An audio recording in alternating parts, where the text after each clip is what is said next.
nossas Bíblias em Provérbios 18, 19.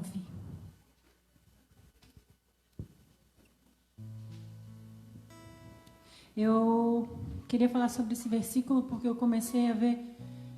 eu estava vendo alguns vídeos no YouTube e eu caí nesse, que falou bem forte comigo, mas não só pelo fato de ter visto ele, mas sim porque algumas situações dessa semana aconteceram comigo nesse sentido, e eu senti que Deus falou comigo, e eu queria compartilhar com os irmãos. Fala assim, ó, Provérbios 18, 19.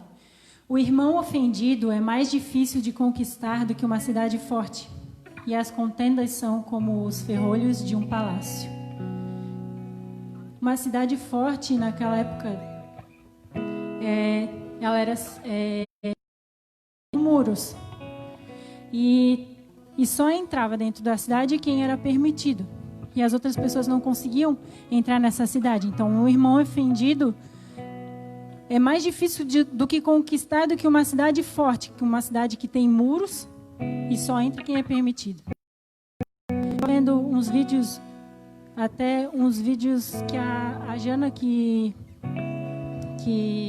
indicou para mim, e daí eu acabei caindo nesse que não tem nada a ver com o que ela tinha falado, que é um livro, inclusive, é do John Bevere. A Isca de Satanás é o nome do livro, e ele fez 12 vídeos falando sobre isso. E o que é a isca de Satanás que ele fala? É a ofensa, mas não a ofensa que a gente profere para o irmão, e sim nós sermos ofendidos. Quando nós estamos ofendidos, a gente briga com o irmão, ou fica de mal com o irmão. Qualquer situação que o irmão faça acaba nos ofendendo. Vamos dizer assim, aconteceu uma situação e a gente se ofendeu. E muitas vezes essas situações que ofendem a gente afastam a gente da igreja, afasta a gente do ministério, complica a gente dentro do trabalho, dentro da faculdade. A ofensa está nos distanciando do Senhor hoje em dia. Não só por nós estarmos sendo ofendidos de fato, mas também, ou mais ainda, nos sentindo ofendidos. O nosso cérebro foi comprovado cientificamente. Eu vejo uns vídeos no YouTube, e tem um canal no YouTube que o nome é Metaforando. E esse cara, ele analisa as expressões faciais de algumas pessoas, do assassino, do presidente, para ver se eles estão falando a verdade ou não. E num desses vídeos, ele explica que o nosso cérebro ele é assim, ó, em questão da lembrança. Quando a gente lembra de algo que é nosso da infância, a gente pensa que a gente está lembrando tudo exatamente como foi. Mas o nosso cérebro, sempre que lembra alguma coisa, ele refaz aquela lembrança. A gente não tem o poder de guardar no cérebro exatamente o que aconteceu. Sempre que tu lembrar de alguma situação, o teu cérebro vai refazer. E geralmente, quando ele refaz, ele acrescenta alguma coisa. Então eu fiquei pensando em relação a isso. Às vezes acontece alguma situação da gente com algum irmão, ou com alguém do trabalho, alguém da faculdade. E sempre que pode ver que a gente fica o dia inteiro pensando naquilo, pensando. E sempre que tu lembrar, pode ser que o teu cérebro te engane e acrescente alguma coisa que às vezes nem aconteceu. Uma palavra que não aconteceu, um gesto que não aconteceu. Comprovado cientificamente. E quando a gente se sente ofendido, a gente se afasta do Senhor, se afasta dos irmãos. E isso gera intriga, muitas vezes briga, muitas vezes discórdia, que aqui fala também, em Provérbios. E as contendas são como os ferrolhos de um palácio.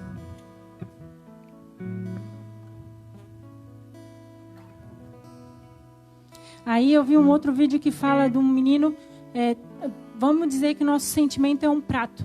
E a gente entrega na mão de alguém, para aquela pessoa um prato para a gente, na mesa, por exemplo, de alguma comida. Geralmente aquela pessoa vai encher mais do que você devia comer, e daí você tem todo aquele sentimento e o retorno de mais que chega a exceder.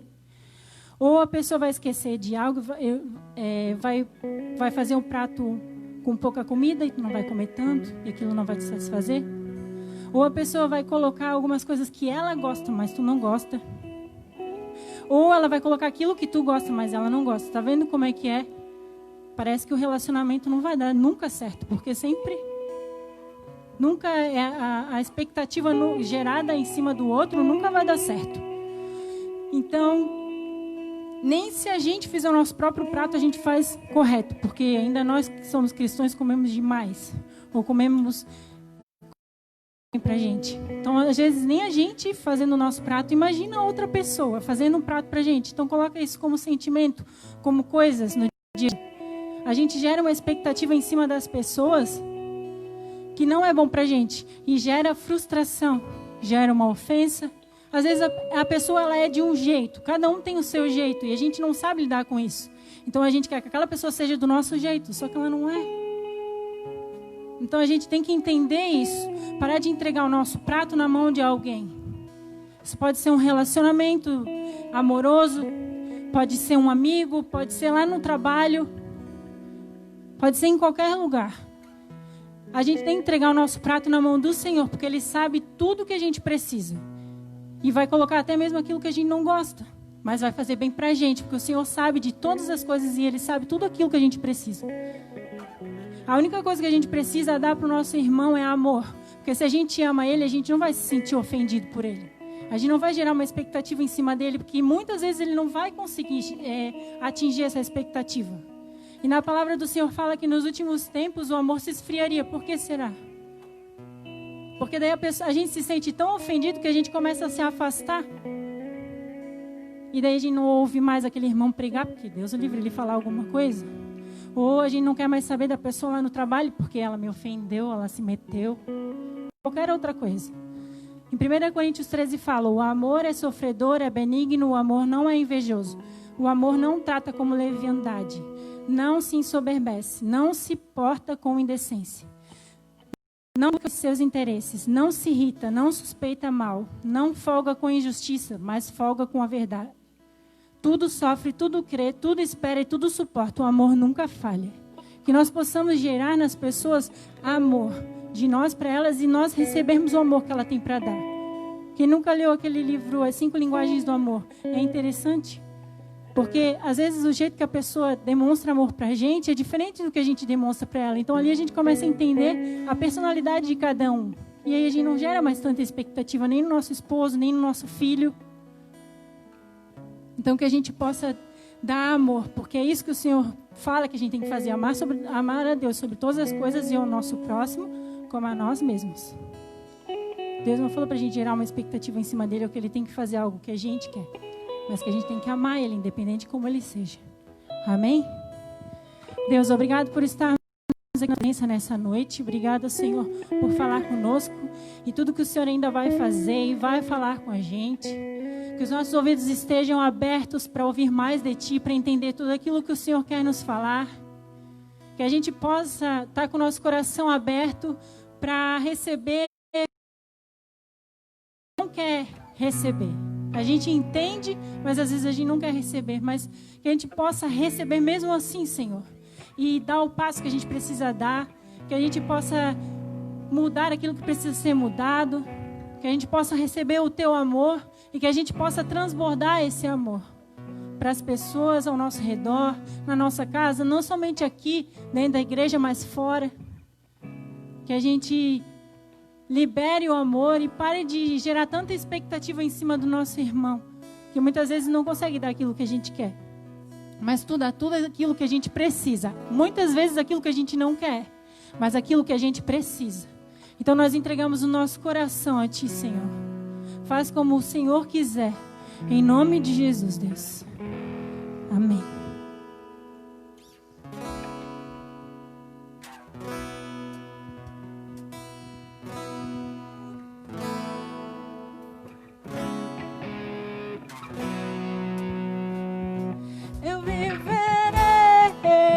Só por Ti, Rei Jesus, usa-me. Eu viverei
nós estamos fazendo aqui, a nossa vida tem tudo a ver com o Senhor.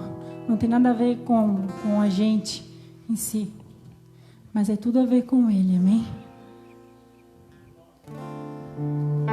Essa música, a gente não cantou ela aqui ainda, mas que você, se você não conhece, que você possa prestar atenção nela e possa declarar para o Senhor.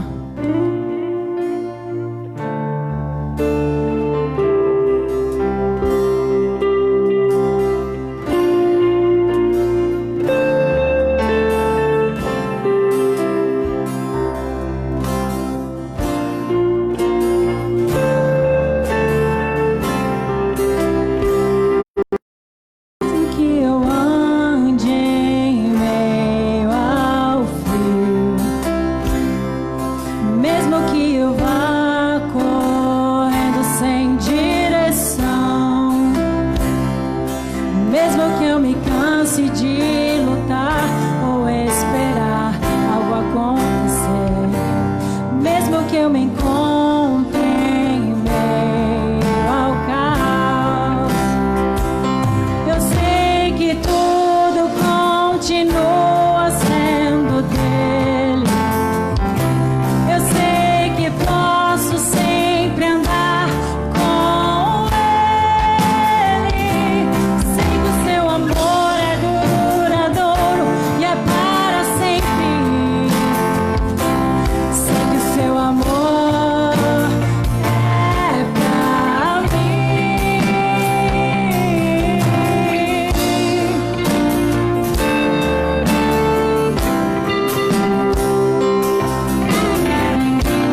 Não é com as nossas convicções, nem com o nosso jeito.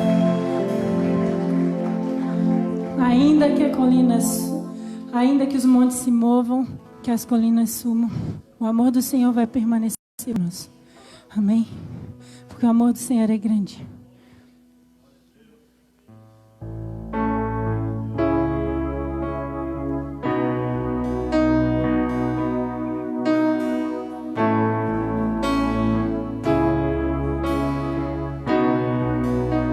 Eu sei que tem mais.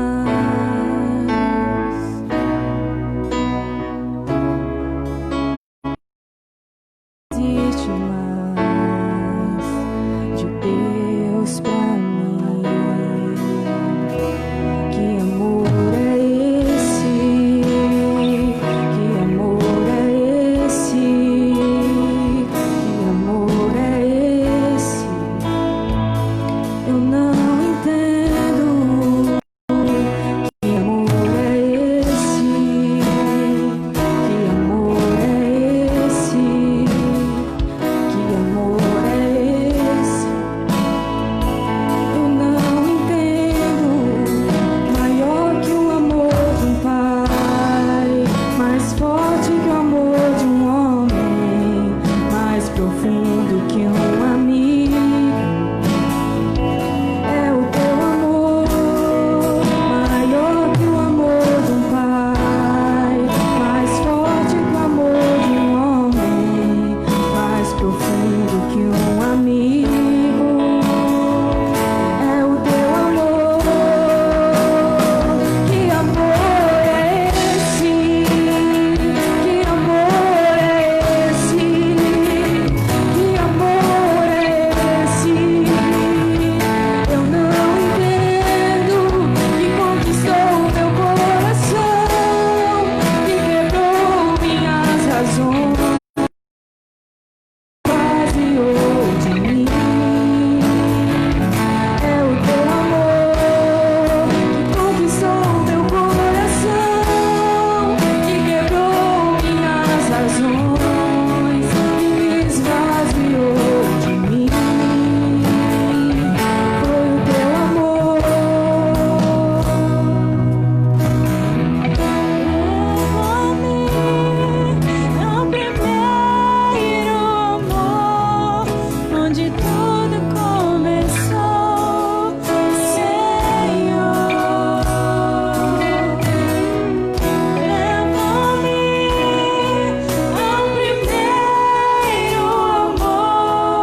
envolver com o amor dele nessa noite.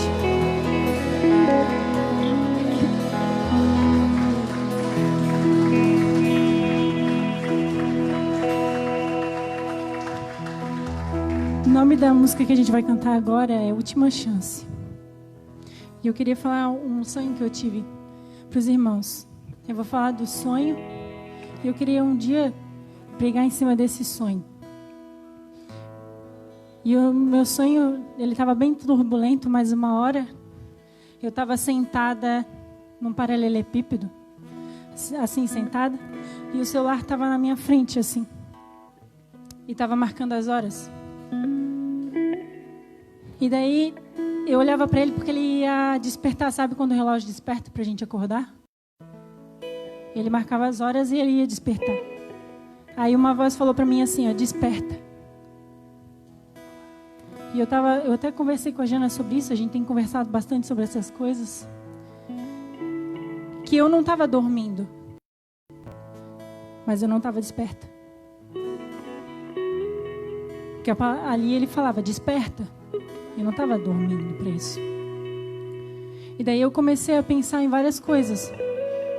Sabe, meio que caiu a minha ficha, porque a gente, como cristão, a gente sabe que o Senhor vai vir. Mas a gente começa a viver de uma maneira como se Ele não viesse. Só que se nós olharmos como está o mundo hoje, irmãos, não vai melhorar, vai piorar. É ruim ouvir isso? É, mas nós temos que entender que vai. Que às vezes a gente vem para a igreja para querer receber a palavra de ânimo. Não quer dizer que o Senhor não vai dar. Sim, claro que vai. Mas nós temos que entender que a volta do Senhor está mais próxima do que a gente imagina. E está na hora da gente despertar. Porque a gente até não está dormindo. Mas nós não estamos dispersos. Despertos. Nós estamos dispersos. Vamos dizer que hoje fosse a última chance. Eu comecei... Porque várias situações aconteceram na minha vida, assim, dessa semana. E falava muito sobre Jesus. O irmão Durval pregou na quarta-feira.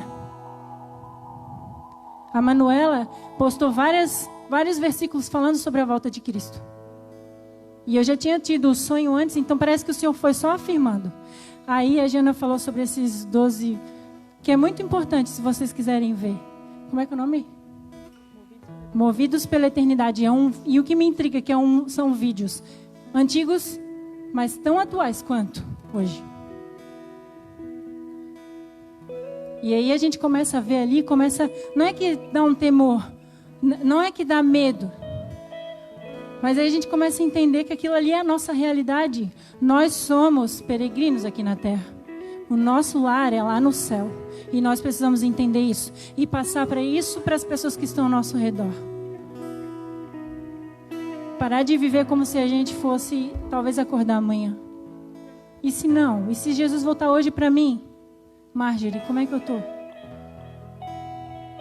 Se fosse a última chance, se você não tivesse mais nenhuma chance, o que você falaria hoje para o Senhor? Que você possa... Eu sei, falar sobre a volta de Cristo dói um pouquinho, né? Porque nós, seres humanos, temos medo de morrer. Mas é o que vai acontecer com a gente, é a certeza que a gente tem.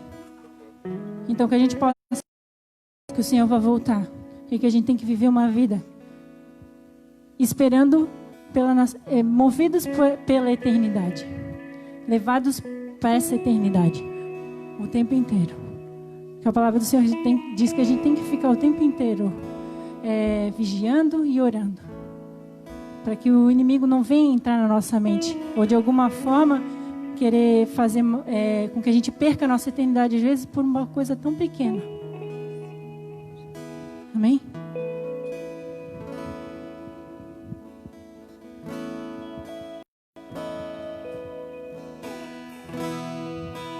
Uma chance igual a essa, talvez eu não tenha mais.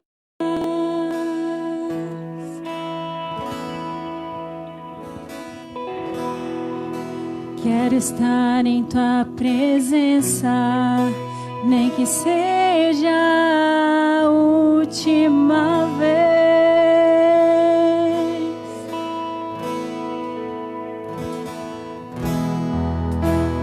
chance igual a essa, talvez eu não tenha mais.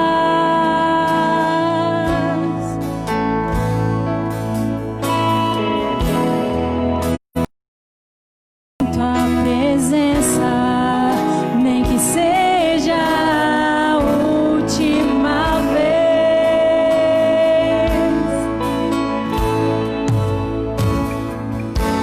Se tiver que gritar, eu gritarei. Se tiver que chorar, eu chorarei.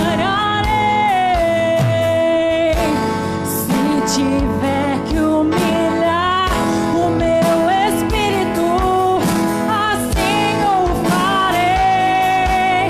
Me dá mais uma chance. Quero nascer do teu espírito. Quero matar minha carne, fazer tua vontade, doce espírito. Que a minha vida seja tua vida, Jesus. Uma chance igual a essa, talvez eu não tenha mais. Eu quero estar em casa, nem que seja a última vez. Se tiver que gritar, eu gritarei. Se tiver que chorar, eu chorarei. Se tiver que humilhar o meu espírito, assim o farei. Me dá mais uma chance. Eu quero nascer do teu espírito. Eu quero matar minha carne, fazer tua vontade, doce espírito. Que a minha vida seja tua vida, Jesus. Eu quero nascer do teu espírito. Eu quero matar minha carne, fazer tua vontade, doce espírito. Que a minha vida seja tua vida, Jesus. Que você possa fazer isso nessa noite. Não com medo, mas com temor do Senhor no seu coração. Que você possa nascer de novo, porque o Senhor é misericordioso. Amém. Que o Senhor, Ele quer que você entre com intensidade na presença dEle, porque Ele ainda vai usar todos nós. Se Ele não voltou ainda, Ele vai usar a gente. Que a nossa vida seja a vida de Cristo. Mas nada não importa, nada importa. O que as pessoas pensam da gente, se a gente é bonito, se a gente é feio. Porque se Jesus voltar hoje, o que adiantou? Às vezes a gente vive uma vida de aparência querendo se aparecer para alguém, ou querendo mostrar que é alguma coisa para alguém. Mas se Jesus voltar hoje, isso de nada adianta. Que a nossa vida seja a vida de Cristo. Que o coração dele bata dentro do nosso coração. Que nessa noite você possa se sentir motivado, não com medo, mas motivado a buscar o Senhor. Amém? Eu gostaria de chamar o pregador dessa noite.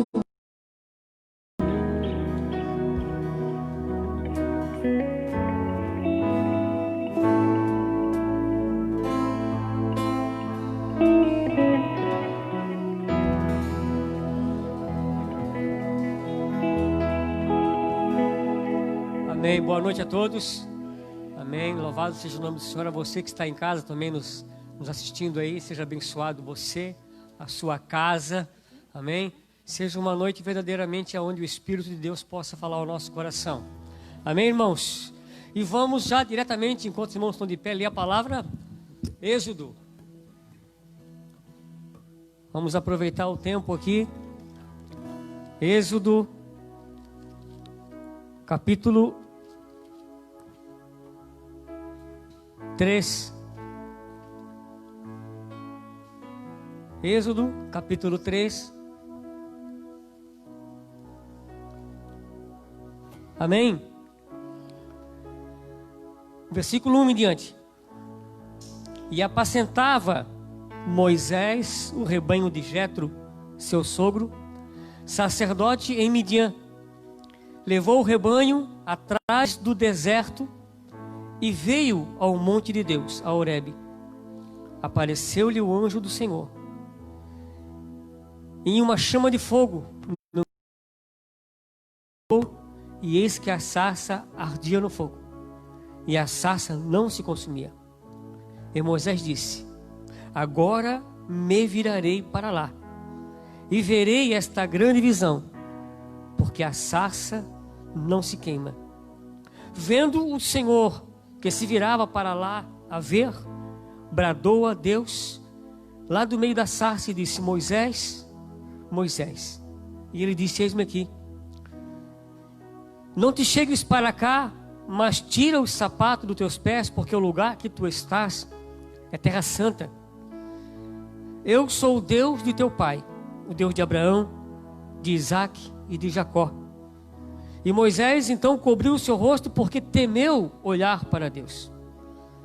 E disse o Senhor: tenho visto atentamente a aflição do meu povo que está no Egito, e tenho ouvido o seu clamor por causa dos seus exatores, porque conheci as suas dores. Porquanto desci para livrá-lo da mão dos egípcios, e para fazer subir daquela terra a uma terra boa e larga, a uma terra que mana leite e mel, o lugar do cananeu, do eteu, do amorreu, do ferezeu, do eveu e do jebuseu. E agora eis que o clamor dos filhos de Israel chegou a mim, e também tenho visto a opressão com que os egípcios o oprimem. Vem agora a Faraó, para que tires o meu povo e os filhos de Israel do Egito. Amém? Louvado seja Deus. Vamos orar? Querido Pai, obrigado por esta palavra, obrigado por este momento, obrigado por esta noite, por esta oportunidade que Tu nos concede, Senhor. Que nesta noite esta palavra possa falar aos nossos corações, para que nós possamos compreender e entender, não o Teu plano, não o Teu projeto, não a maneira com que Tu trabalha, porque isso nós nunca vamos entender. Já cantamos aqui esta noite, não conseguiríamos entender, mas que nós possamos apenas entender que a nossa parte é acreditar que Tu ainda és Deus. Portanto, nesta noite, fala conosco no nome de Jesus. Amém. Os irmãos podem tomar assento. Aleluia. O título da mensagem desta noite, irmãos, é Voltando-se para Deus. Amém? Voltando-se para Deus. E antes de nós entrarmos aqui direto na mensagem, vamos um pouquinho do fundo histórico, né? O livro de Êxodo, ele entra de supetão. Ele já fala da de José, já fala que aquele povo começou a ser oprimido, já fala de escravidão, e já entra na vida de Moisés. É uma coisa muito de supetão assim. A gente vem acompanhando ali Gênesis, né? Ele cai ali em Êxodo e Moisés e tal, e o rei mandou matar e tal. Mas se a gente for estudar um pouco, analisar historicamente, e hoje em dia nós temos muito material para isso, um vasto material muito grande, e de graça. O bom da internet é isso, é de graça. É só procurar o canal certo que você aprende muita coisa. Além do que a própria arqueologia está descobrindo hoje em dia cada vez mais coisas que os próprios arqueólogos dizem que nos últimos 20 anos se sabe mais do Egito do que todos os anos que o Egito existiu. Se aprendeu muito mais. E é maravilhoso isso, né? Mas há um historiador chamado Flávio Josefo, alguns aqui já conhecem, o pastor Josefo deve conhecer bem. Ele conta alguma coisa, eu estava lendo sobre isso aí, quando o pastor me convidou para pregar, eu já tinha uma mensagem, aí eu fui lá pesquisar um pouquinho. E ele traz assim, dentro da sua história, alguma coisa a respeito de que, mesmo lá no Egito, os que serviam a Deus, que se importavam com as coisas de Deus, porque foi passado aquela fé de Abraão. Aquela fé foi passada. E não foi esquecida não. Não é porque o povo estava no Egito que foram se esquecidos. Continuou sendo o Deus de Abraão, o Deus de Isaac e o Deus de Jacó. Por isso que ele se apresenta a Moisés: eu sou o Deus do teu pai. Eu sou aquele que tu aprendeu desde pequenininho. Porque talvez alguém pense: não, Moisés não conheceu a palavra. Moisés conheceu. Moisés aprendeu. Mas vamos falar um pouco, irmão, justamente sobre o nascimento desse menino. Havia uma profecia que nasceria um menino que seria muito formoso. O próprio texto sagrado, você vai ler em Êxodo, diz que quando Moisés nasceu, ele era muito formoso. E por isso que olhou: meu Deus, vamos ter que acabar com isso. Vamos ter que matar os meninos então. Eu não quero que alguém tão formoso, que seja um grande líder, que seja alguém em que todos vão dar atenção. Eu não quero esse camarada aqui, vamos matar ele. O texto sagrado já fala diretamente que ele mandou matar e ponto final, né? Só que Arão, pai de Moisés, conta o historiador que ele teve um sonho. Quando ele soube que a sua mulher estava grávida, e ele, preocupado com isso, começou a buscar a Deus, e Deus em sonho falou para ele o que ele deveria fazer. Olha, tu faz isso, tu guarda o menino, tu esconde o menino, tu faz isso, tal. Ele foi guiado por Deus a fazer aquilo. E foi feito então aquela arquinha lá, tal, betumada direitinho, conforme já. Eu quero que os irmãos entendam que quando eu botei o tema da mensagem voltando-se para Deus, é porque existe algo tremendamente maravilhoso, é que Deus está sempre no controle. Não foi que uma das músicas falava sobre isso, né? Ainda que aconteça o caos, Deus está no controle. E o menino, ela botaram lá no Rio Nilo, os irmãos conhecem bem essa história. Agora é interessante que nem eu sabia, buscando e aprendendo, eu descobri que a filha de Faraó, quando ela está lá se banhando e vê o menino, o que a gente imagina como a filha do Faraó? A gente já imagina uma moça já formada, quase mulher e tal, né? Mas não. Mas a filha de Faraó, ela era uma criança, que devia ter no máximo de 9 a 10 anos. Era uma criança, que quando viu aquele menino, sentiu compaixão por ele, porque uma criança, na verdade, irmãos, ela tem pena, ela gosta de crianças também. E o nome dela era... É meio difícil, até anotei aqui para anotar aqui para os irmãos, para não falar errado. É Hatshepsut, é o nome da mãe adotiva de Moisés. E que ela então, quando viu aquilo, tentou de todas as formas arrumar alguém para que desse de amamentar o menino, mas o menino rejeitava a amamentação, ele não aceitava. Até que chega então a irmã de Moisés ali e tal, que os irmãos conhecem bem a história, né? Que ela foi mandada para ficar espionando. E ela chega lá, não, mas quem sabe a gente... Olha, esse menino é dos hebreus. Olha só, é dos hebreus. Ela não podia dizer que é meu irmão, né? É dos hebreus. Quem sabe a gente traz alguém de lá? Quem sabe alguém de lá dos costumes e tal? E assim por diante. Então, aí acontece que trouxe a própria mãe de Moisés. Foi a que criou Moisés, né? Por um certo tempo. E trouxe mais tarde para aquela menina. E seria uma vida muito difícil, pelo fato, irmãos, porque para o povo egípcio naquela época, o escravo era escravo. O escravo era escravo. E Moisés, ele passou muito trabalho, apesar de ter sido criado com toda a pompa ali, tal, preparado para governar. A realidade é que Moisés foi preparado pela mãe, por essa mãe, Hatshepsut, para que Moisés fosse o governante futuro do Egito. Porque ela não tinha filho.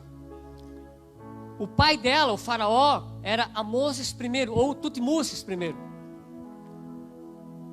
E esse faraó já velho, não tinha ele filho, somente filha. Ele não tinha um filho homem com a rainha. Ele teve um filho com uma concubina, que ele colocou o nome do pai, claro, né? Tutmosis II, que se criou também junto com Rab.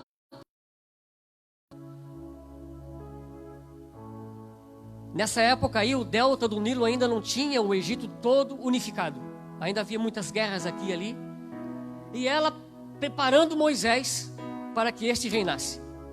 E Tutmosis querendo que ele reinasse. Só que ele não era filho da linhagem real. Ele era apenas filho do faraó com uma concubina. O rei, aproximando-se da morte, sabendo que ia passar, o que ele fez? Não é bobo, sabendo que ia ter briga ali. Ele casa Hatshepsut com Tutmosis II, casa os dois, para que o reino não se aparte longe da família, e fica ali. Mas esse casal não tem filhos. É um casamento apenas político, porque para a mãe adotiva de Moisés, no coração dela, quem ia reinar era Moisés. Mas para o filho da concubina lá, não, eu que vou ser o rei. E Moisés então ele cresce, aprende muita coisa. Ele é criado na melhor escola da época, né? Na verdade, naquela época o Egito era o top. E ele foi criado ali. Até que quando ele cresce, acontece aquele fato que os irmãos conhecem bem, está na Bíblia, que ele, um superintendente, alguém lá batendo lá no escravo lá, né? E ele não gosta daquilo e ele, tomado por um sentimento, não vou dizer de ira, mas um sentimento, quem sabe, de patriotismo ou de amor, seja lá o que for, ele ataca aquele rapaz, mata aquele rapaz. E quando é levado ao faraó essa situação, o faraó fala: olha, rapaz, a nossa lei aqui é o seguinte, agora esse cara tem que morrer. Primeiro porque ele não é um egípcio, e ele matou um egípcio. Então Moisés, ele vai fugir, vai para o deserto. E o texto sagrado diz que ele vai para um deserto, para a terra de Midian. Olha como Deus tem tudo sob o controle. Os irmãos sabem quem foi Midian? Midian era filho de Abraão. Depois que Sarai morre, Abraão casa-se com uma mulher chamada Quetura. E ele tem filhos com essa mulher. E entre esses filhos, há um a quem ele põe o nome de Midian. E quando Abraão, já perto de morrer, que ele passa tudo para Isaac. E ele dá uns presentes para aquelas mulheres e manda eles embora. Agora cada um vai ver sua vida, porque a herança toda é de Isaac. E aquele menino vai morar numa terra lá, na terra de Midian, no deserto, fica lá. E o texto sagrado nos diz que quando Moisés chega lá, havia um homem chamado Reuel, que é o mesmo Jetro. Reuel ou Jetro é a mesma pessoa. Ele era sacerdote. Os irmãos estão vendo como Deus tem tudo sobre o controle? Parece que o caos está instalado, porque a promessa de alguém que iria tirar o povo da terra do Egito, um formoso, parece que caiu por terra. Parece que o povo egípcio conseguiu suprimir de tal maneira e Moisés foi largado de lado. Não, mas Deus tem tudo sob o controle. E Deus leva o seu querido, amado filho para um lugar onde já tem alguém que é um sacerdote e é da mesma linhagem do povo hebreu. Em outras palavras, Deus tira daqui, olha, vai para a casa do teu parente. E quando chega lá, Moisés, você não sabe que Moisés, o nome Moisés não é hebraico não, tá? Ainda que alguns comentaristas bíblicos falam que Moisés é um termo hebraico, tá? Moisés é nome egípcio, tá? Tutmosis. O nome de Moisés provavelmente seria Hatmoses. Por quê? Porque todo descendente, todo aquele criado lá no reinado, na corte faraônica, era tudo envolvido com divindade egípcia. Mais tarde ele provavelmente tirou aquele primeiro nome, né? Ficou chamado somente de Moisés. Provavelmente o nome dele teria sido algum deus do rio Nilo, alguma coisa assim, né? Porque ele foi tirado lá do rio Nilo. E quando chega lá, irmãos, Moisés, diz o texto sagrado que Moisés, ele então fica morando com aquele rapaz, aquele moço, aquele profeta, aquele sacerdote lá dá uma filha para Moisés. Moisés casa com ela, tem filhos e vive por um bom tempo lá no deserto. Lá no deserto. Amém? Nós vamos começar a entrar na mensagem. Eu tive que cortar aqui algumas coisinhas, porque senão o tempo não dá, né? Deus tem tudo sob controle. Depois de muitos anos no deserto de Midian, Moisés agora torna-se pai, torna-se pastor de ovelha. Por que a mensagem é voltando-se para Deus? Porque Moisés, apesar de ter sido criado na corte egípcia, tornou-se general, ganhou batalhas para o Egito. Mas ele tinha conhecimento porque foi passado para ele quem ele era. A Bíblia não conta, mas eu imagino que à medida com que ele cresceu, ele se tornou-se um homem, um jovem, ele perguntava para sua mãe adotiva: olha, eu vejo que eu sou diferente. Existe, até porque, irmãos, segundo o que nos conta, que nós podemos entender pelo pouco da história, geralmente o povo egípcio era um povo mais de pele morena. Eram morenos. E ele olhava aquilo e ela então passou, não, realmente assim, tal. Então ele começou a ter um conhecimento também de Deus. Foi passado para ele. Foi passado a respeito de muitas coisas, eu imagino. E agora ele está lá no deserto. E lá no deserto, eu fico imaginando comigo um Moisés frustrado. Um Moisés triste. Está lá, tratando das ovelhas. Talvez alguém imagina, irmãos, talvez alguém aqui imagina aquela visão de um pastor levando ovelhinhas toda branquinha para o pasto e voltando novamente, tá? Aquela coisa meio romântica, meio, né, de cinema. E não, é trabalho árduo, trabalho dolorido. Pega a ovelha, bota para lá, bota para cá. Tem que levar para longe, para onde estão os pastos. Depois tem que retornar porque vem o inverno. Passa dias, semanas, meses, um ano longe sem ver uma família cuidando do rebanho. Sabiam disso? A gente tem aquela noção de que não é que nem nós não, que vamos todo dia estamos em casa. E quando passa 1, 2 dias longe de casa parece que vai morrer. Era anos sem ver a família. Aquele trabalho árduo.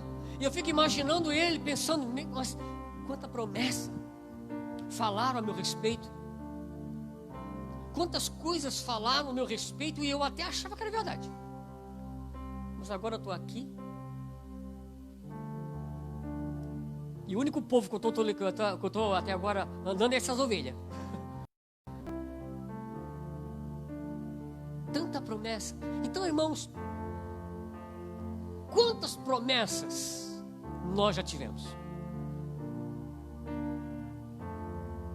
Quanta coisa boa já falaram para nós? Imagina quanta coisa maravilhosa falaram para nós quando a gente começou a ser um frequentador de uma igreja, de uma comunidade, quando nós nos convertemos, quando começamos a ter um conhecimento das coisas sagradas. Quantas promessas!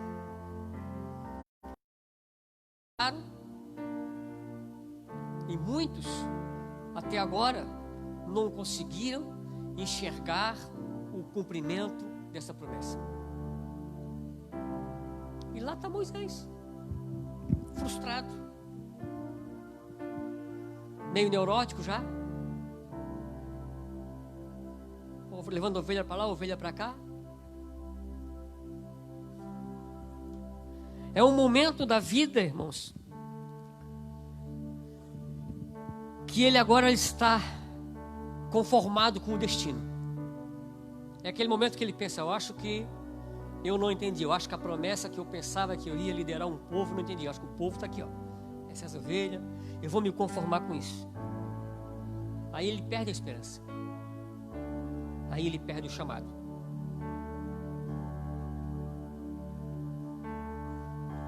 Poxa, cada vez que eu tinha aqueles assuntos com aquele povo hebreu, eles falavam sobre o Deus de Abraão, o Deus que faz maravilha, o Deus da promessa. E eles, quando olhavam para mim, tinham esperança em mim. E agora? Então, sabe que muitas das vezes nós estamos em situações semelhantes ou quem sabe a de Moisés. Vocês lembram do Isaías, do Elias? Houve um momento que Elias dizia, olha Deus, melhor que eu morra de uma vez e acabou-se. O que eu vou fazer? Cara, eu botei tanta perspectiva nesse plano, nesse projeto.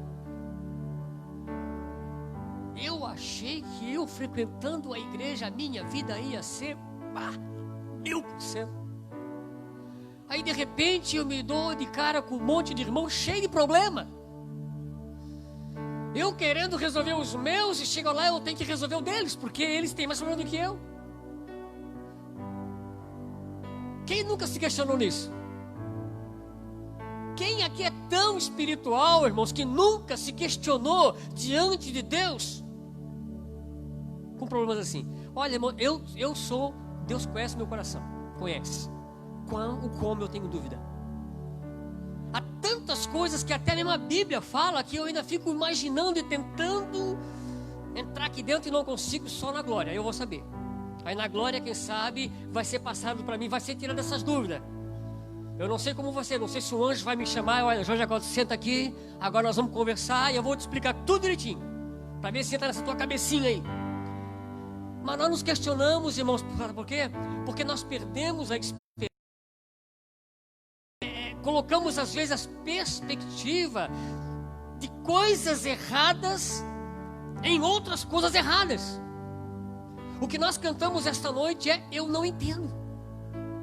Que amor é esse? Que amor é esse? Eu não entendo. E eu vou dizer algo para você, irmão, não tente entender. O amor de Deus é para a gente crer e sentir. Não tenta entender. Porque Deus é totalmente ilógico no seu projeto. Totalmente ilógico. Era mais fácil ter morrido lá, morre Faraó, morre tudo, e Moisés assume o poder e chega, ó, eu assumo o poder, e a partir de hoje vocês, hebreus, estão tudo solto, tudo livre aí, cada um vai fazer a vontade. Não, pelo contrário, o texto diz que eles foram cada vez mais afligidos. Cada vez mais afligidos. Aí enquanto Moisés está lá no deserto, a sua vida, o seu dia a dia, ele trabalhando, morre a sua mãe adotiva. Morre também aquele rapaz que foi casado com ela, o Tutmose II, que não tinha filho com ela, mas conforme o que ele aprendeu com seu pai, ele também concubina. Não teve com Hatshepsut, teve com a concubina, a qual passou a se chamar-se Tutmose III. Esse é o faraó, segundo não a história bíblica, mas segundo a história que se pôde chegar, esse é o faraó do Êxodo. Alguns colocam que foi Ramsés, mas segundo a história parece que Ramsés é bem depois, muito depois. O próprio Deus fala. Chega uma hora que Deus fala, Moisés, agora tu não precisa temer voltar, porque aqueles que queriam a tua morte estão mortos. Aqueles que queriam o mal de ti, acabou-se. E Deus, para falar com Moisés, Eu quero que os irmãos entendam uma coisa, irmão. Moisés foi criado à maneira egípcia, com costumes egípcios, com doutrina egípcias. E como é que Deus ia falar com Moisés, senão de uma forma que ele entendesse? Quando Deus fala para ele: Moisés, a terra que tu estás é lugar santo, tira a sandália dos teus pés, era um costume egípcio. Os egípcios não chegavam diante de uma divindade com sapato. Eles tiravam os seus calçados, iam lá fazer oferenda, fazer o que tinha que fazer, e depois retornavam e colocavam o sapato. Era a forma de Deus dizer para ele assim: olha, Moisés, tu tira a sandália dos teus pés, te apresenta diante de mim, porque eu sou o Senhor, o Deus. Tanto que quando Moisés pergunta para ele quem és tu, ele diz: eu sou, e pronto, final. Eu sou, Moisés. Eu sou. Tá aí, como é que eu vou falar para aquele povo lá? Fala que eu sou, te enviou. E Moisés, irmãos, nesse ponto aqui que eu quero chegar, vamos lá aqui, a minha anotação aqui. Mesmo se passava, imagina o que se passava no coração de Moisés, quando esse passa dia e noite no deserto, pensando na vida, né? Dia e noite, pensando aqui. Ó, irmãos, quem de nós não pensa na vida? Quem de nós aqui não pensa: o que será de mim quando eu ficar meio mais velhinho? Quem vai cuidar de mim? Não é verdade? O que será dos meus filhos? Essa é uma pergunta que todo pai tem. E se você ainda não é pai, você não é mãe, prepare-se, vai ter um dia. Você vai pensar: o que será dos meus filhos? Agora imagina ele, aquele camarada lá no deserto, indo e vindo, e tanta coisa se passando no coração dele. E dia após dia ele vai perdendo justamente, irmãos. É como se aquele foguinho lá fosse apagando. E apagando, e apagando. Por não entender, por não compreender. Sabe que cada vez que nós tentamos entender Deus, a consequência é isso aí. A gente vai se apagando. Porque quanto mais você busca, e assim, tentar entender Ele por coisas visíveis, você percebe que não é bem assim. Não é. Moisés nunca iria entender: poxa, agora eu vou ter que ir lá para o deserto. Mas Deus sabia: não, vai para lá, meu. Vai para lá que eu já tenho alguém que é da linhagem do meu amigo Abraão. Meu amigo Abraão, eu já tenho alguém que está lá para te guardar. Elias, tu vai lá porque... Elias, uma viúva. Eu tenho guardado na minha manga aqui uma carta chamada-se Uma Viúva, lá em Sarepta.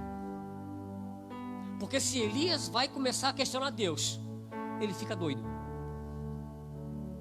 Ele fica doido. Questionamentos, irmãos, bota uma coisa na tua cabeça: questionamentos não é pecado.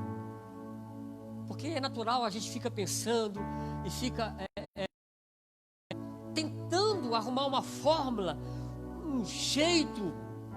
A gente busca isso, até mesmo essa busca constante não é de nós, ela vem de Deus, porque essa esperança no nosso coração, ela vem de Deus. É por isso que às vezes nós cantamos, e eu vou continuar a frisar, sabe? Não tenta entender, apenas creia. Olha, Deus está no controle. É a frase que nós cantamos, não foi, Marjorie? O dia que nós começar a acreditar realmente que apesar do caos, Ele está comigo, quando eu acreditar nisso realmente no fundo do meu coração, aí sim, aí aos poucos os questionamentos eles vão saindo e vão começar a entrar a certeza, o milagre, a presença, que é a coisa mais maravilhosa. Não tem nada mais maravilhoso na face da terra do que a presença de Deus. O próprio Moisés um dia disse, né? Ele um dia lá falando com Deus, ele fala assim: olha, faça o que tu quiser. O que tu quiser tu faça. Só tem um porém, Senhor: não nos tire a tua presença. Aqui no deserto ele não entendeu. Agora lá no outro deserto parece que ele entendeu. Lá no outro deserto, com o povo de verdade, ele entendeu. Olha, Senhor, a tua presença nos basta. Se tu estiver conosco, está tudo sob controle. Com Jesus no barco, tudo vai muito bem.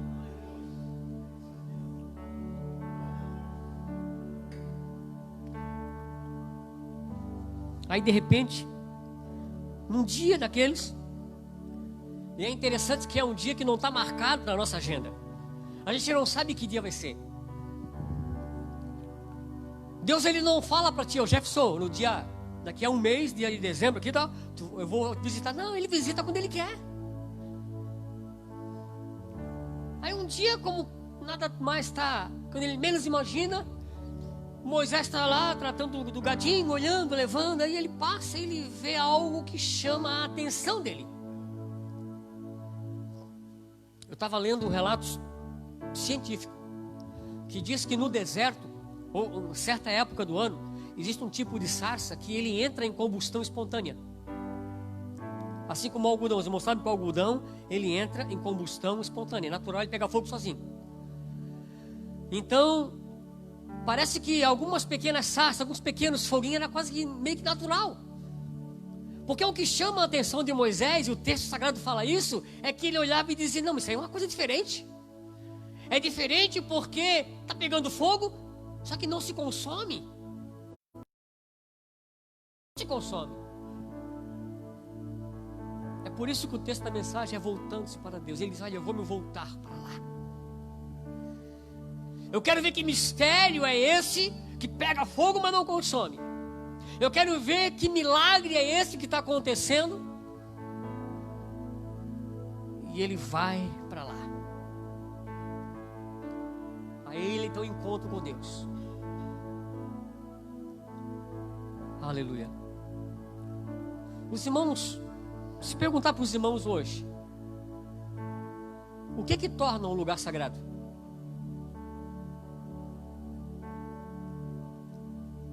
Geralmente a gente tem assim um costume que a gente aprendeu, os mais antigos, e eu me lembro que quando eu me converti, a gente não deixava ninguém nem sequer chegar a botar o pé aqui em cima, não. Não, bota o pé lá em cima porque lá é sagrado. O púlpito é sagrado. Os anos se passaram e eu aprendi uma coisa, irmãos. O que torna um lugar sagrado não é o lugar em si, é a presença de Deus.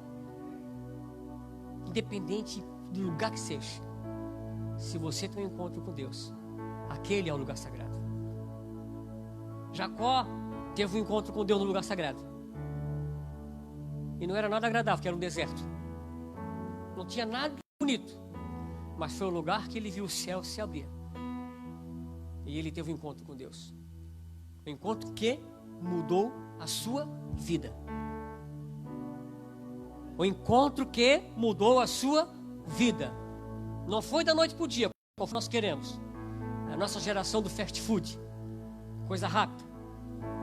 Nós somos aquela geração da internet que tem que ser 100 mega agora, né? A gente clica numa coisa, a gente aquela rodinha da 1, 2, 3, a gente já pensa, aí está demorando. Nós queremos tudo para já, para agora. Deus não. Deus tem um tempo determinado para todas as coisas. Para a minha vida, para a tua vida, para o meu sonho, para o meu projeto, para a minha necessidade, para a sua também. Tudo tem um tempo pré-estabelecido por Deus, aonde Ele tem o controle de tudo. Você não vai conseguir enxergar, você não vai conseguir ver. Quando você enxergar alguma coisa, o máximo que tu vai enxergar é uma nuvem pequenininha, tamanho da mão do homem. Aí vai imaginar que do lá vai dar chuva? De que jeito? Aleluia. Louvado seja Deus. Agora que Deus fala com ele de um jeito maravilhoso, como ele sempre sonhou e almejava, né? Aí Deus está falando com ele, ou seja, imagina só, ele pensando nas promessas, no que foi ensinado, no que botaram no coração dele, e quando botaram, ardia. Aí o tempo se passou, aquilo deixou de arder. Agora ele está lá, cabisbaixo. Aí Deus fala ao coração dele, agora que era para arder de verdade. O que Moisés faz? Ele começa a se opor a Deus. Ele começa a se opor a Deus.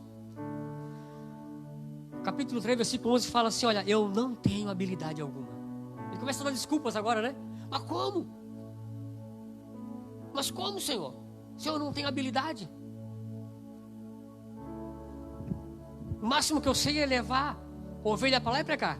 Mal ele sabia que ele estava sendo treinado para levar um povo, né? Imagina Deus falando para ele assim: ó, tu acha que essas ovelhas dão trabalho? Tu não viu ainda o povo? Tu não viu ainda o que te espera? Isso aí não é nada, rapaz. Essas ovelhas, uma ovelhinha que, um carneiro que de vez em quando sai, um que foge, um predador que de vez em quando vem, cara, isso aí não é nada. Então agora ele volta-se para Deus, só que ele volta-se para Deus questionando, e ao mesmo tempo questionando, não questionando naquele sentido de querer aprender mais, não, ele começa agora a colocar desculpas. Ele começa a dizer: não, Senhor, mas peraí, não dá. Não dá. O deserto me enferrujou. O deserto aqui me despreparou para isso. Quando eu estava lá no Egito, não. Lá eu tinha treinamento militar. Lá eu era o cara. Aqui eu não sou. Versículo 13. Ele fala o seguinte: eu não tenho uma mensagem. O que eu vou dizer para eles? Qual é o teu nome? O que eu vou dizer? Eu não tenho uma mensagem. Eu não tenho nada para falar para este povo. E tu está me enviando para lá. São desculpas que ele começa a dar do seu chamado. Capítulo 4, versículo 1. Aí ele fala: olha, eu não tenho autoridade. Eles não ouvirão a minha voz. Será que o Senhor não entendeu que eu sou um fugitivo? Será que o Senhor não entendeu que eles querem? Será que o Senhor não entendeu que eu fui escorraçado não só pelos egípcios, mas também pelos hebreus? Porque quando ele fugiu do Egito, irmãos, ele fugiu do Egito para não morrer porque queriam a cabeça dele. Mas o próprio povo hebreu se opôs a ele. Se opôs a ele. Por acaso tu és juiz agora, rapaz? Aí ele se viu fugido. Ele não foi compreendido e tornou-se fugitivo. Às vezes nós também fugimos.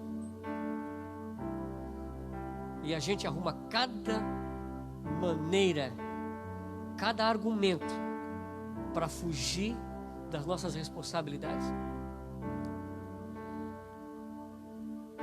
Uma das maneiras de nós fugir da nossa responsabilidade, nós herdamos de Adão, é botar a culpa, né? Mas foi por causa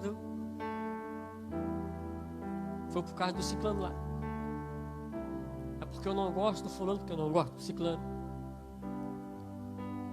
Sabe as palavras a Marjorie colocou aqui no início da reunião? Mas eu não. Nós queremos apresentar. Eu não gosto do fulano, ele tem que ser que nem eu. Mas entender que ele não é igual eu. Assim como eu não sou igual a muitos. Característica. Cada um do seu jeito. E é dessa forma que Deus vai usar a cada um de nós. É dessa maneira. Talvez alguém pense: não, mas eu gostaria de ser um grande pregador de multidão. Não precisa, irmão. O companheiro teu de trabalho lá já é o suficiente para você falar do amor de Deus. Você pode ser um pregador de multidão quando ganha alguém que vai à multidão. E Moisés agora está dando essas desculpas, que nós chamamos de desculpas esfarrapadas, né? Para Deus. E ele dá mais uma ainda. Versículo 10 do capítulo 4. Eu não sou um homem eloquente. Eu não sou um cara eloquente. Eu não consigo me expressar. Eu não consigo falar. Eu me lembro, certa feita, de um irmão, ele, infelizmente, ele não conseguiu permanecer na caminhada. Ele, por um tempo, ele permaneceu com a gente, depois ele desistiu, irmão André. E ele achava bonito, e ele dizia: irmãos, eu acho tão lindo. Quero pregar. E ele ficou ali, o dirigente da congregação deu um dia a oportunidade para ele. E o irmão André, quando subiu no púlpito, os irmãos deram um microfone que parecia um vibrador, porque não parava na mão dele. E ele ficou apavorado. Eu me lembro tão bem que ele queria falar, irmão, ele não conseguia. E ele não conseguia. Quando ele falou alguma coisa, ele falou: irmão, eu estou glorificado. Aquilo ficou até uma coisa meio engraçada, sabe? Há muitas pessoas que acham: mas eu não sei falar. Irmãos, fazer é melhor do que falar. Fazer é melhor do que falar. Às vezes você pode não ter uma boa expressão, mas você tem um bom coração. Você tem um bom coração. E talvez você pense: não, mas e mesmo que eu faça lá tal, parece que ninguém vê. Mas Deus vê. E é isso que importa. É isso que importa. É quando Deus vê. E no capítulo 4, versículo 13, ele fala o seguinte: Senhor, envia por mão daquele que tu has de enviar. Manda outro. É o que ele está dizendo aqui. Porque eu não tenho inclinação para isso. Eu não tenho inclinação.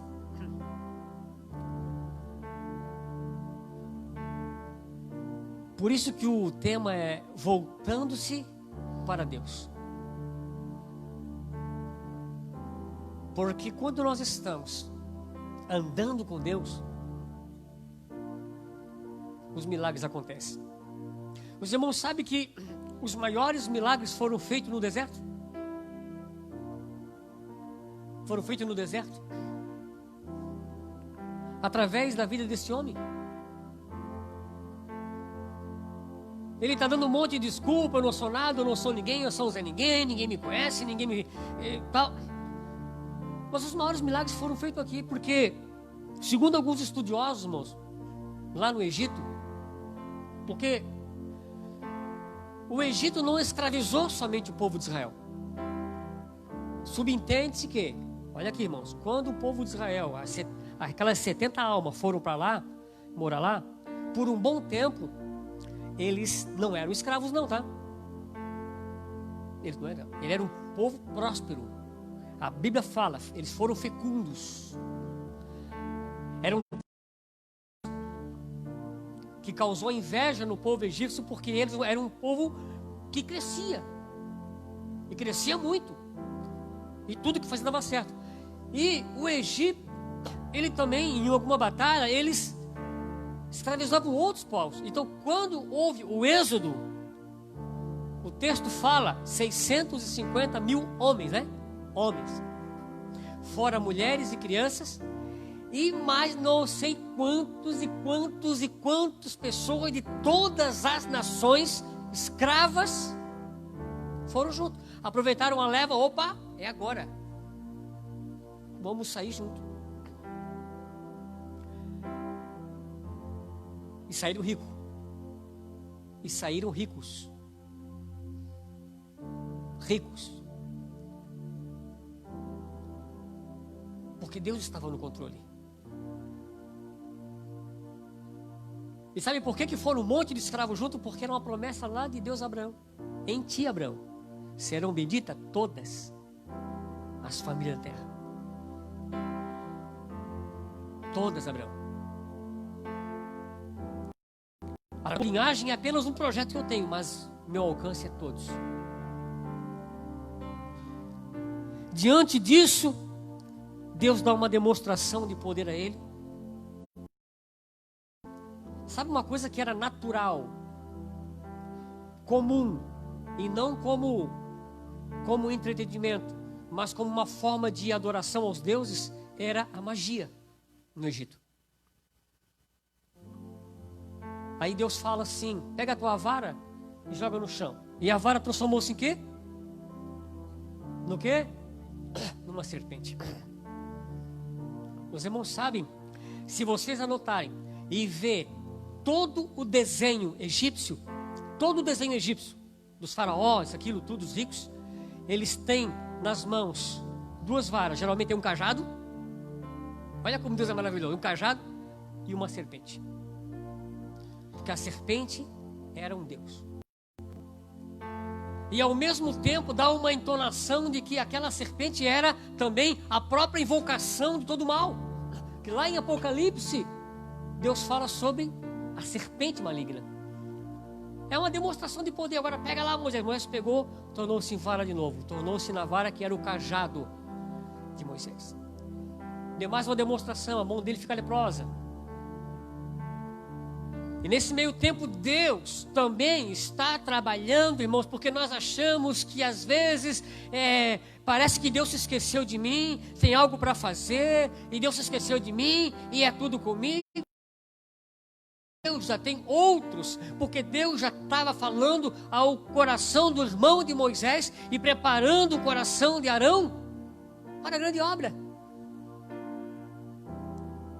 Chega um momento que Deus fala: Moisés, cara,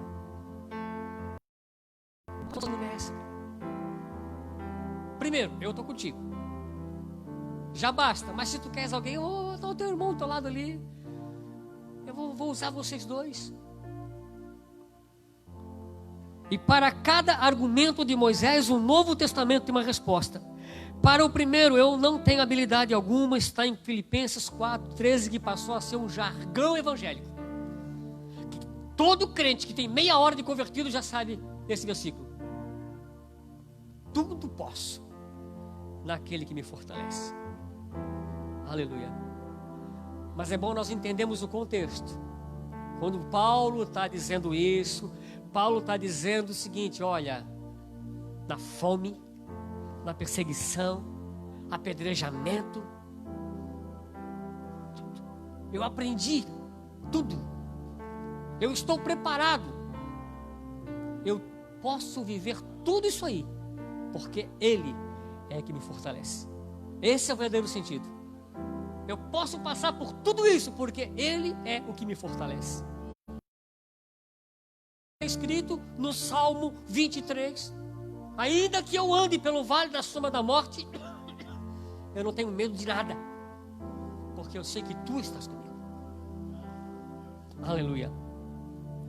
Para o segundo argumento de Moisés, a resposta é 1 Coríntios capítulo 15, versículo 3 e versículo 4.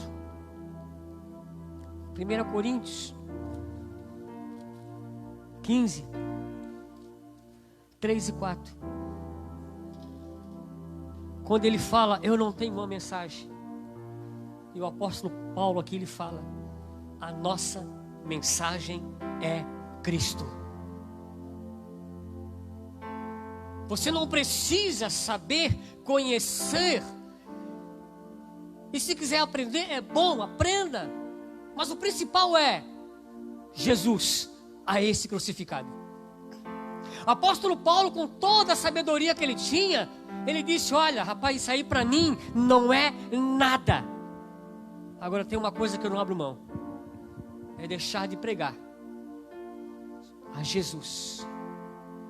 A este nós ensinamos. É sobre esse que nós os direcionamos. A mensagem da ressurreição. Para o terceiro argumento, eu não tenho autoridade. Aleluia. Mateus 28. O que Jesus disse? Ide por todo mundo e pregai A gente fica imaginando, não, mas eu só posso pregar se eu for um pastor. Quem disse? Quem disse que você só pode pregar se for um pastor? Certa feita, eu encontrei alguém perguntando para mim o seguinte: irmão, nós temos uma pessoa lá que queria se batizar, tal, mas nós não tínhamos nenhum pastor e ninguém batizou o rapaz. Eu falei, fizeram errado. Fizeram errado. Não, mas ninguém é pastor. Mas aonde é que está escrito na Bíblia que tem que ser pastor? Ou evangelista, ou presbítero, ou missionário? Se vocês creem na Bíblia, creem na palavra de Deus, são discípulos de Jesus, estão aptos para batizar alguém. Ide por todo mundo, ensinando, pregando, e isso por diante, irmãos. Há situações que não dá para esperar. Tem que ser urgente, agora, já. Amém? E para a quinta, eu não tenho, ou melhor, para a quarta, né? Eu não tenho eloquência. Aleluia. Paulo fala, porque Deus é aquele quem executa. É Ele. E para a quinta é a mesma coisa, né? Eu não tenho inclinação, é Deus. O querer e o efetuar vem de Deus. Às vezes a gente ouve de pessoas assim, já ouvi testemunho de pessoas que chegaram a uma certa pessoa para falar do amor de Deus, em que alguns tentaram e foram corridos até a revólver. Aí de repente chega lá o irmãozinho, o Tonhão da vida, né? O Tonhão da vida chega lá, dá um testemunho, conta do amor de Deus, ora, e aquela pessoa tão brabo se volta para Deus. É compreender que Deus quer usar a gente. Deus quer usar a gente. Aí depois de tudo isso, aí Moisés vai. Moisés, já estou terminando, vai, irmãos? Moisés vai. Chega no Egito. Deus opera milagres. Deus faz maravilhas. Coisas tremendas acontecem. Isso não foi assim, de um dia para o outro não, tá, irmãos? As 10 pragas lá não foram em 10 dias, 10 semanas, não. Houve um tempo ali, aquilo foi... Até que um dia, Deus falou, olha Moisés, a hora é agora. Diz para o povo matar um cordeiro. E diz para eles esfregar sangue nos umbrais da porta. Eles pegam o sangue. Não era só fazer uma marquinha não, sabe? Assim, não. Pega o sangue, esfrega nos umbrais da porta, esfrega. O povo hebreu, quando foi para o Egito, morava em tenda. Mas com o tempo, eles se tornaram quase um egípcios. E passaram a morar em casas. E no Egito havia um costume, é por isso que a gente vê as tumbas dos faraós com aqueles pilares, e tudo era marcado o que eles faziam e o nome deles. Para o egípcio, o nome era tão importante que muitos deles tinham 2 nomes. É por isso que algumas vezes a gente se confunde na história dos faraós, porque eles tinham 2 nomes. Um que era conhecido, para que ninguém pudesse amaldiçoar, né? Era conhecido, e o outro era não conhecido. Era um nome. Então o egípcio, ele tinha costume de anotar tudo que em desenho, o que se fazia, tal. E quando uma dinastia terminava e começava outro reinado, aquele outro rei tinha o costume de ir lá, apagava tudo o que aquele rei fazia. Tomava posse de algumas obras que não era ele que fazia. Era um costume. É por isso que Deus fala, Moisés fala lá no futuro, Moisés fala para Deus assim, Deus, não apaga o nome deste povo, não. E o povo hebreu já estava tão acostumado com os costumes, que estava morando em casa e já tinha o mesmo costume de fazer o nome da família, algumas coisas nos umbrais da porta. O que Deus está dizendo é o seguinte, apaga tudo isso aí. Pega o sangue e apaga. Apaga, porque a partir desta noite eu vou fazer uma nova história.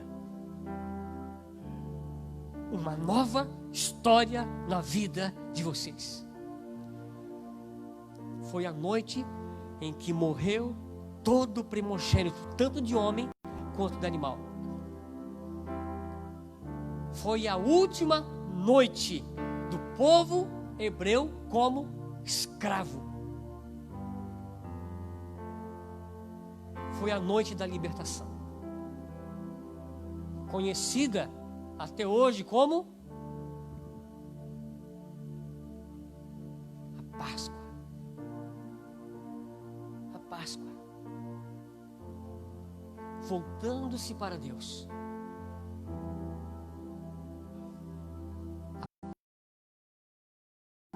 E deixa Deus fazer algo novo. Trabalhar algo novo em nossa vida. Porque Deus é rico. Agora olha só, irmãos. Imagina como que não ficou aquele que se opôs a Deus. Esse rei. Tutmoses III ou Amós III. Porque ele teve que abrir mão e deixar o povo todo ir. Não era só o povo não, os escravos. Em outras palavras, sabe o que aconteceu? Quebrou a nação. A economia, a mão de obra, acabou. Ouro, muito ouro. E o Egito ficou pobre. Aleluia. Por isso que o apóstolo Paulo fala sobre as riquezas celestiais em Cristo Jesus. Voltando-se para Deus, permanecendo firme. Amém? Ainda que você não entenda, ainda que você não compreenda, está buscando, está orando, está jejuando, está clamando, está chorando, ainda que você não entenda, mas Deus tem o controle de tudo, e no tempo certo, na hora certa, vai te fazer triunfar, no nome santo de Jesus. Amém? A você que está em casa, receba aí esta mensagem, guarde firme no coração. Vamos permanecer firme em nossa fé, porque em breve nós cremos que ainda que as coisas vão piorar, mas Deus vai estar com o seu povo. Deus vai nos guardar. Amém? Vamos se colocar em pé. Aleluia. Vamos falar com Deus? Então eu não sei como está agora a sua vida, seus sonhos, seus projetos, mas uma coisa eu sei: Deus, o Todo-Poderoso, a qual compete o querer e o efetuar, tem o controle de tudo. O que nós precisamos é apenas deixar-se levar por Ele. Ainda que seja até um deserto que Ele nos mande. Mas é melhor estar no deserto com Deus do que no meio da multidão sem Deus. Amém? Então, se você tem alguma dificuldade, é hora de colocar isso diante de Deus.